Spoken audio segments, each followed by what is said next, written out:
Palavra da Verdade, com Hernandes Dias Lopes. Bendito seja Deus. Irmãos amados, vamos abrir a palavra de Deus no Evangelho de Cristo, conforme o registro de Lucas, capítulo 15. Lucas, capítulo 15.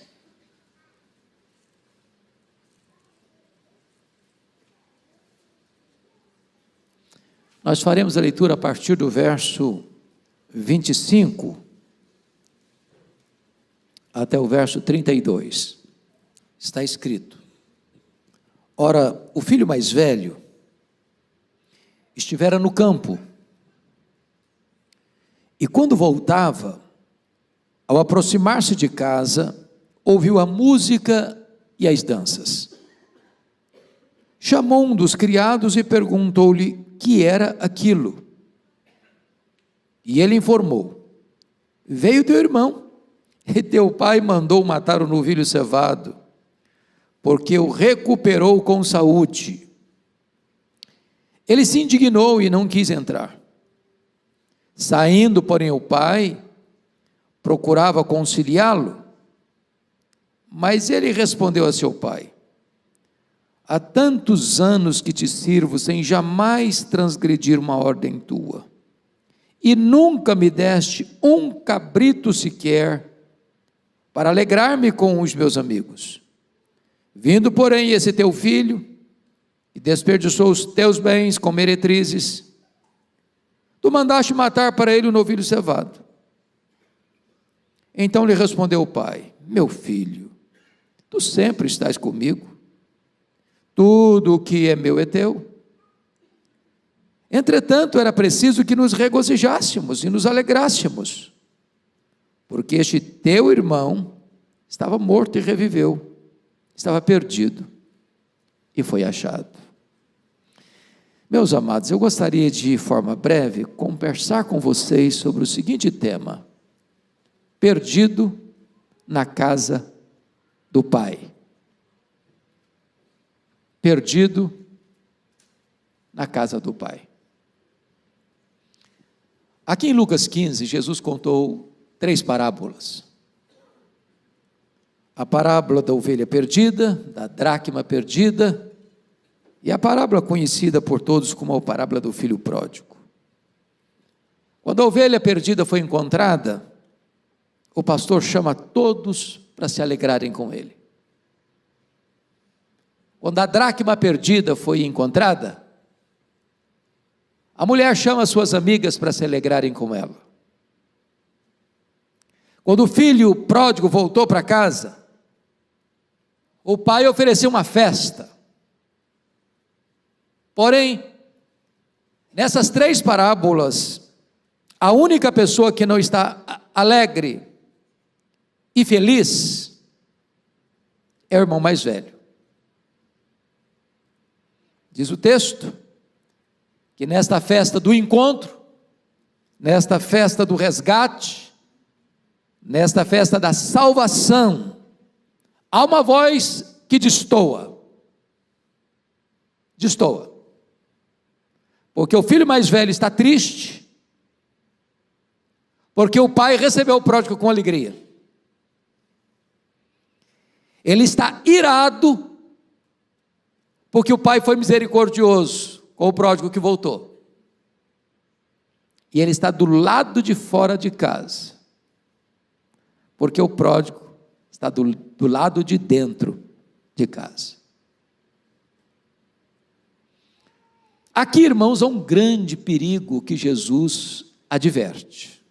O contexto está bem claro no capítulo 15, versos 1 e 2.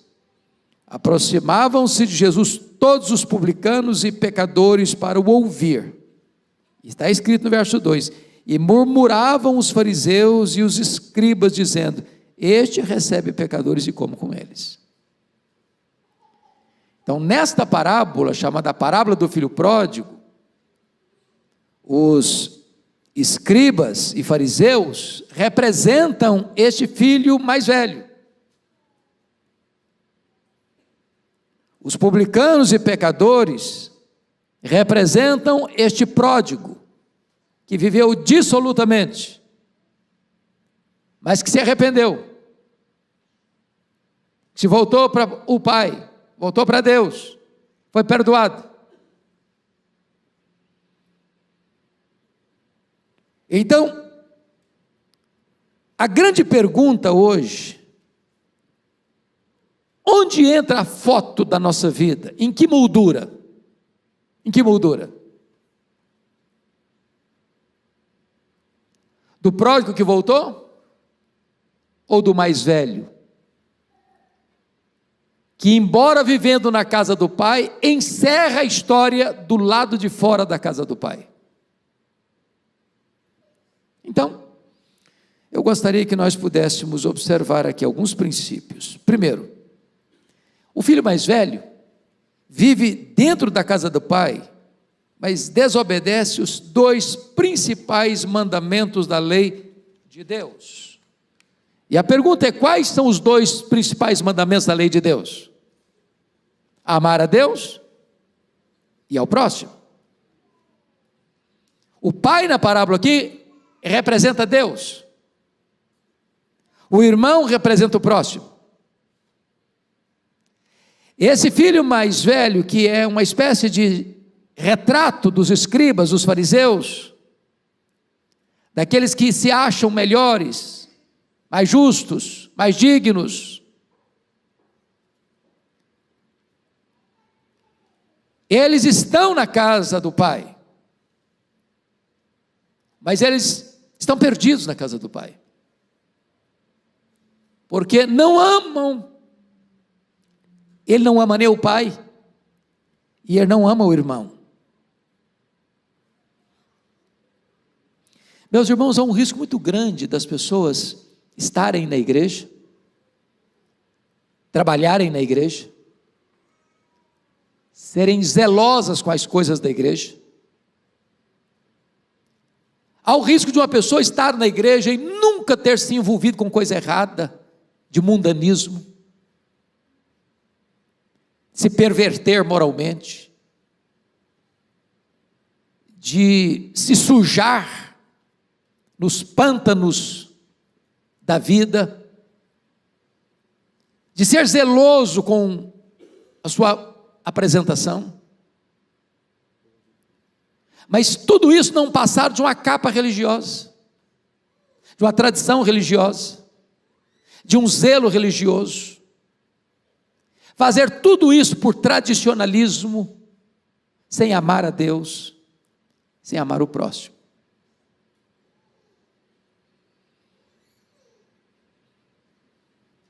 Segundo lugar, esse filho mais velho, ele vive na casa do pai, mas está confiando na sua própria justiça. Dê uma olhadinha comigo no versículo 29. Mas ele respondeu ao seu pai: há tantos anos que te sirvo sem jamais transgredir uma ordem tua. Notem vocês que ele tem aqui uma espécie de síndrome de santidade perfeita. Ele tem uma avaliação dele mesmo melhor do que a realidade demonstra. Pergunto a vocês: qual a pessoa mais justa, mais santa, mais piedosa, que honestamente poderia se levantar e dizer o seguinte: eu nunca transgredi uma ordem de Deus, eu nunca transgredi um mandamento de Deus? Só um maluco faria isso. Ele se vê melhor do que é, se enxerga mais espiritual do que é. Ele está vestindo a indumentária da justiça própria.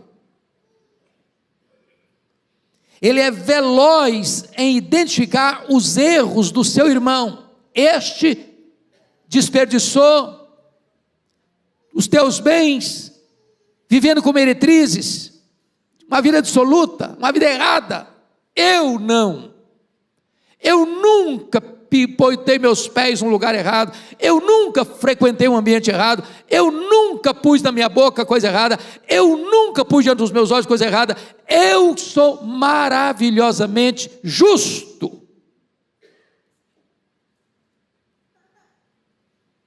O problema dos fariseus é que eles definiam o pecado como coisas externas. É o que eu olho, é o que eu toco, é o que eu ingiro. Mas o pecado é muito mais do que fazer coisas erradas. Tem gente que nunca foi num prostíbulo, vai ter um prostíbulo no coração. Tem gente que nunca foi num antro do pecado, mas o coração está lá. Tem gente que cresce e vive a vida toda na igreja, mas nunca amou a Deus, nunca amou o próximo. Tem gente que se contenta em apenas ser um religioso, mas está confiando nele mesmo. Talvez parecido com o profeta Jonas, que faz a obra de Deus, mas não faz por amor. Faz no ferrão, faz com medo. Mas a motivação não está boa.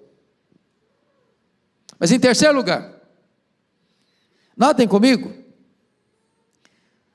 o filho mais velho, ele vive dentro da casa do pai, mas ele não é livre. Se você perceber, ele diz, há tantos anos que te sirvo, e a palavra aí é o verbo douléu, de um escravo. De certa forma, esse camarada vive uma vida de peso, de fardo, de obrigação, vive sufocado, gemendo como escravo. Ele não faz por prazer. É um legalismo pesado. Hoje é domingo, eu tenho que ir na igreja. Ah, que coisa, tenho que ir na igreja, porque se eu não for na igreja, como é que vai ser? Puxa vida, eu tenho que ir, eu tenho que trabalhar, eu tenho que fazer. E de repente a vida cristã não é uma festa. De repente ser crente é um peso. De repente parece que andar com Jesus é um pesadelo. De repente você perdeu a alegria de dizer, alegrei-me quando me disseram, vamos à casa do Senhor. De repente você fica escravo, e puxa vida, mas esse pastor está demorado, esse culto está chato, puxa vida, quando é que vai acabar para eu ir embora? Vira uma rotina pesada, sem alegria, sem prazer. Está dentro da casa do pai, mas é um escravo, não é livre. Quarto lugar, o filho mais velho vive na casa do pai, mas ele está com o coração cheio de amargura. Veja comigo aí o verso 29 e 30 de novo. Mas ele respondeu a seu pai, há tantos anos que te sirvo sem jamais transgredir uma ordem tua, e nunca me deste um cabrito sequer para alegrar-me com os meus amigos, vindo porém esse teu filho, que desperdiçou os teus bens como meretrizes, tu mandaste matar para ele o novilho cevado. Para ele, quem erra, devia permanecer no erro mesmo, porque não tem chance de recuperação. Ele não tem nenhum prazer em ver o irmão sendo recuperado, estava perdido, foi achado, estava morto, isso não dá prazer para ele. Tem gente que é igual Diótrefes, relatado lá na carta de João. Toda pessoa nova que chega na igreja, parece que vai tirar o lugar dele, vai tomar o lugar dele, vai tirar o status dele, ele vê como um concorrente, ele não tem prazer de ver a igreja crescer. Ele não tem prazer de ver gente nova chegando, ele não tem prazer de ver novas pessoas sendo inseridas na igreja, porque ele diz, eu vou perder meu espaço, vou perder meu lugar, eles vão tomar meu lugar, eu aqui era sozinho, eu reinava sozinho, eu era o único filho da casa, agora chega um outro aí para perturbar o ambiente.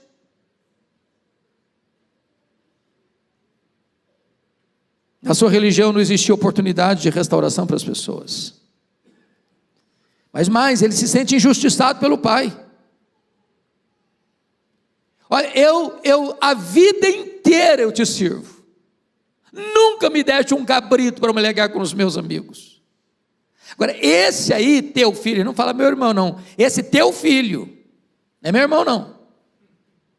Esse teu filho, depois que fez a bagunça que fez,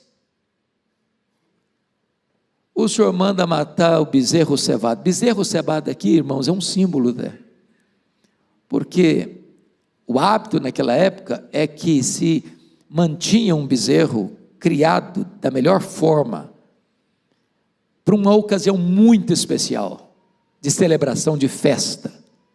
Era aquele churrasco de carne maturada, que o cara paga alguns reais a mais a cada grama que ele compra, porque dizer, esse é o churrasco. E aí o pai resolve matar o bezerro cevado exatamente para celebrar a volta do menino que dispersou todos os bens. Ele se sente injustiçado. Para mim, nem um cabrito, para esse cara aí, o bezerro cevado.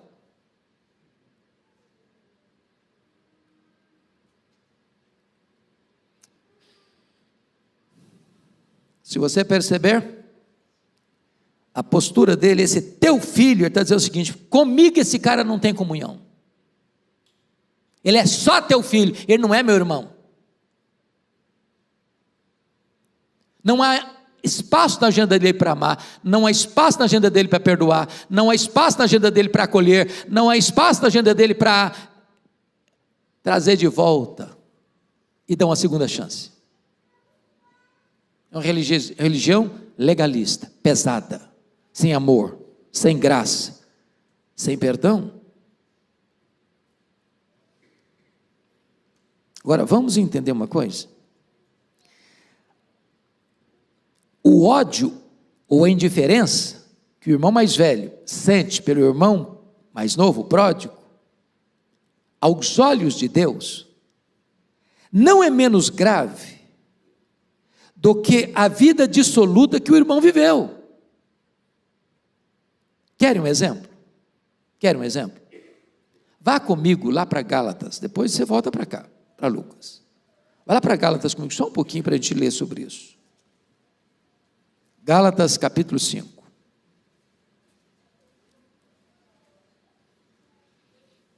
A partir do verso 19, está escrito: ora, as obras da carne são conhecidas e são, 2 pontos, prostituição, impureza, lascívia, 3 pecados relacionados à depravação moral. É o pecado que o irmão dele está sendo acusado por ele. Desperdiçou os teus bens com meretrizes. Seguindo a leitura: idolatria, feitiçarias, 2 pecados no que tange a questão de culto, de adoração, de vida religiosa. Agora vamos ver quantos pecados têm a ver com sentimento, com relacionamento. E ele diz aí: inimizades, porfias, ciúmes, iras, discórdias, dissensões, facções, invejas. Depois ele menciona 2 que têm a ver com bebida e comida, bebedice e glutonaria. Em outras palavras, há um peso maior aos olhos de Deus, de relacionamentos truncados, de falta de amor, falta de perdão, destempero emocional, descontrole nas relações, do que vive uma vida dissoluta. O problema é que tem um carimbo: não, esse aqui é mundano, esse aqui está sujo, esse aqui não vale nada mesmo, esse aqui caiu vergonhosamente. Mas o cidadão lá, que é cheio de justiça própria, que está na casa de Deus, está na casa do Pai, está trabalhando e está servindo, mas ele odeia, ele não perdoa, ele chega é problema, e para todo mundo ninguém presta, só ele que é bom. Já está tudo bem com ele. Está perdido na casa do Pai.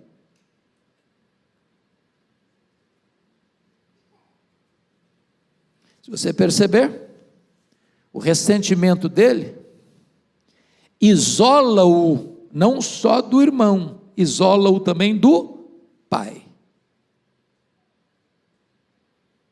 O filho pródigo está voltando, coração arrependido, nem quer ser chamado de filho, trata-me como os teus trabalhadores. Ele ensaia o discurso de pedir de perdão, e quando ele corre na direção da casa do pai, o pai o avista de longe, corre na direção dele, o abraça, o beija, coloca a sandália nos pés, coloca a roupa nova, coloca anel no dedo, e manda festejar, vamos celebrar, vamos nos alegrar, porque este meu filho estava perdido, e foi achado, estava morto e reviveu. O mesmo pai que sai na direção do pródigo, sai na direção do filho mais velho, para conciliá-lo. O filho pródigo aceita ser recebido, o filho mais velho se recusa a entrar em casa. Jesus dá uma reviravolta nessa história, porque os escribas e fariseus estavam escandalizados com Jesus, porque ele comia com os pecadores, ele recebia gente que eles achavam que não devia ser recebida. Quando Jesus termina a história, o cheio de justiça, fariseus e escribas, estão do lado de fora da casa do Pai. Os pecadores e publicanos, que eles achavam que não tinha chance, estão celebrando na casa do Pai.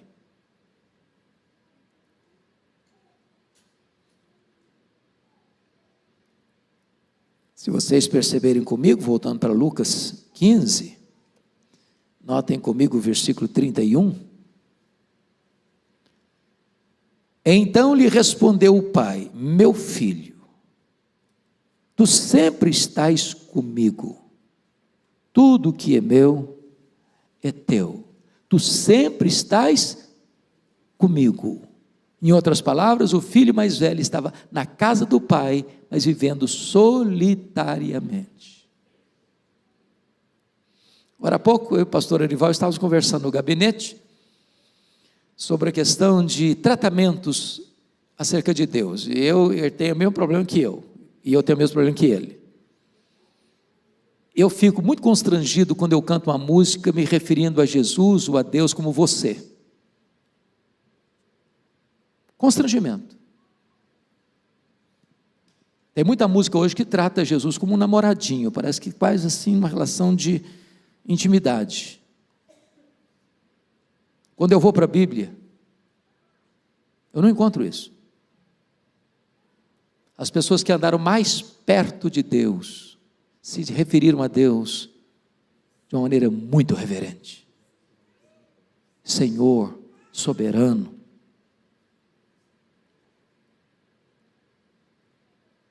Esse filho está na casa do pai, por outro lado, mas ele não tem comunhão com o pai.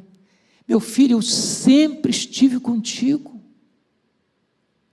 mas o filho nem sempre esteve com o pai. É possível vir para a igreja, vir para o culto, participar de uma vida comunitária, e de trabalhar na igreja, e de passar a vida inteira na igreja, envolvido com as coisas de Deus, com as coisas do reino, e sempre vivendo uma vida regrada, bonitinha, socialmente falando, mas nunca se deleitou no Pai, nunca teve o prazer do Pai.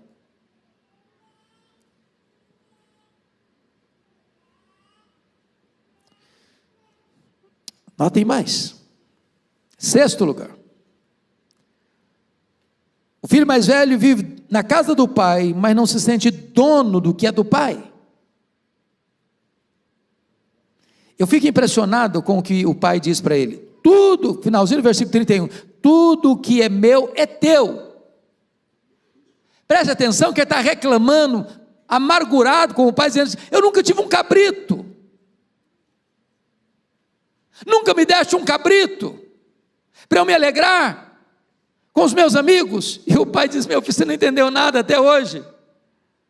Meu filho, tudo que é meu é teu, a fazenda é tua, os rebanhos todos são teus, sempre tudo esteve à tua disposição e tu não usufruíste. Viveste como um escravo, quando você é filho, você é herdeiro, tudo lhe pertence, você não usufruiu nada, quando tudo estava à tua disposição. Quantas vezes, meus irmãos, a gente está na igreja, foi criado na igreja, passou a vida inteira na igreja, trabalhou na igreja, guardou-se de tantos riscos e perigos, e deve se guardar mesmo, mas ao mesmo tempo não se deleita em Deus, não tem prazer em Deus, não usufrui as bênçãos de Deus, não tem alegria em Deus, não sente a paz de Deus, não sente o regozijo da salvação, não se deleita nas coisas lá do alto, não tem prazer nas coisas de Deus.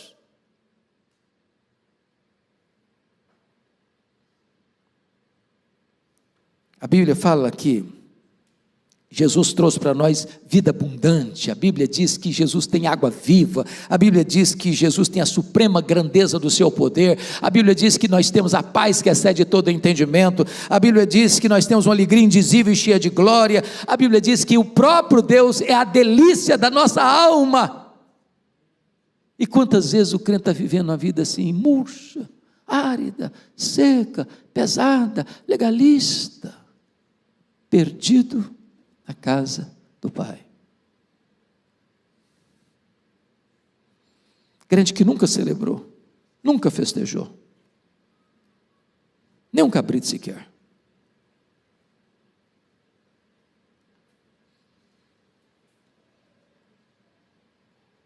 Eu acho que essa ilustração está bem surrada, mas quem sabe alguém não escutou ainda.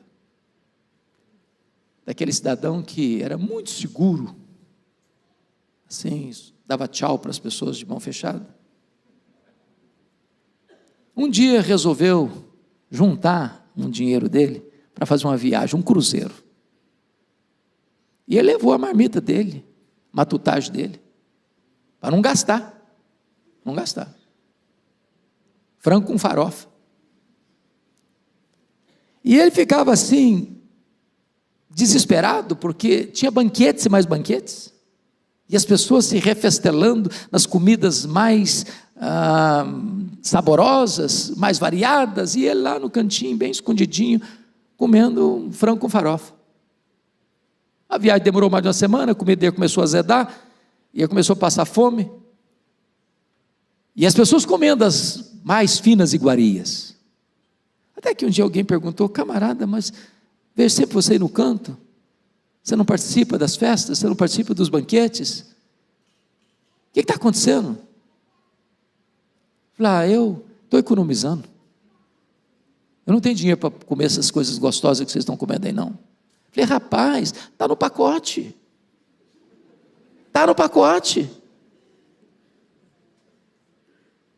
all inclusive, está tudo incluído, cara.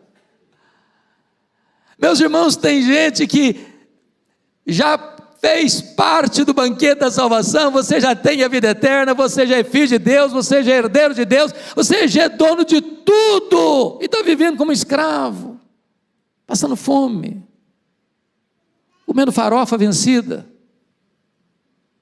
quando tudo é seu. Meu filho, tudo que eu tenho é seu.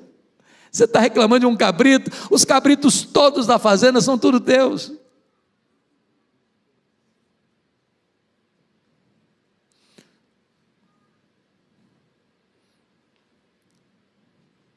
Qual era o remédio para esse filho mais velho?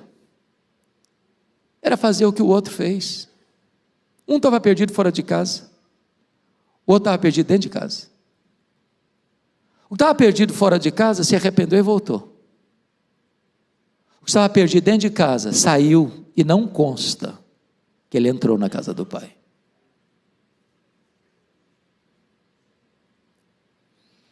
Jesus deixou esse suspenso para você e para mim. Jesus não terminou a parábola. Eu não sei se ele entrou, se ele não entrou, se ele ficou do lado de fora. Mas sabe por que Jesus não deixa isso, ou deixa isso em suspenso, ou deixa em aberto, e não diz se entrou ou se não entrou? Porque este filho mais velho está aqui hoje. Ele está presente aqui. Mas ele não está presente aqui entre nós. Esse filho mais velho mora debaixo da nossa pele. O coração dele bate no nosso peito.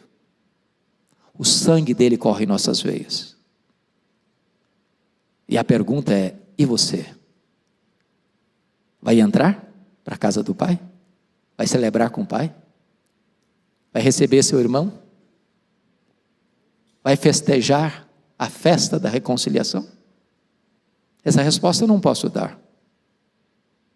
Só você pode dar. O que você vai fazer? Feche seus olhos, curva sua fronte. Coloque a sua vida diante de Deus.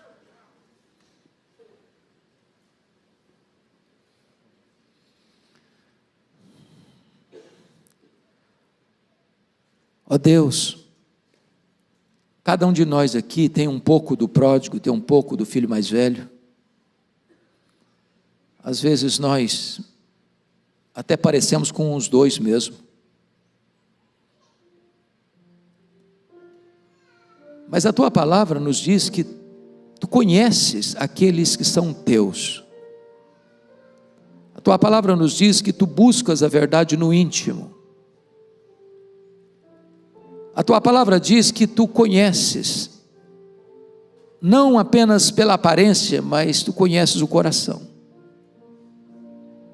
Aqui está o teu povo reunido, milhares de pessoas estão conectadas agora, nos mais diversos lugares do Brasil e do mundo. O que nós pedimos, ó Espírito Santo de Deus, tu que sondas, não nos deixes enganados, como aquele filho mais velho estava, confiado na sua própria justiça, sem amar o pai, sem amar o irmão, trabalhando pesadamente como um escravo, sem desfrutar da liberdade, sem desfrutar da provisão, sem desfrutar da comunhão. Por amor do teu nome, Senhor, corrige-nos nesta tarde, para que não corramos o mesmo risco daquele filho mais velho, de estar se resguardando dos males de fora, mas não estar se preservando dos males de dentro. Por amor do teu nome, Senhor, quebra a dureza do nosso coração, para que possamos amar como tu amas, para que possamos acolher as pessoas como tu acolhes, para que nós não coloquemos uma barreira para aqueles que estão chegando, machucados pela vida, mas perdoados pela graça. Ah, meu Deus, faz desta igreja uma igreja amorosa, acolhedora, que cada pessoa que entrar pelas portas desse santuário, sejam abraçados, sejam amados, sejam beijados, sejam recebidos, e a sua festa possa ser a nossa festa, no poderoso nome de Jesus. Dá-nos a graça de sermos parecidos com o nosso Pai, parecidos com o nosso amado Redentor Jesus, parecidos com o Espírito Santo, que nos acolhe, nos regenera e nos transforma. Muito obrigado por esta manhã, por esta tarde, Senhor, pela tua palavra. Nós oramos com gratidão, em nome de Jesus. Amém.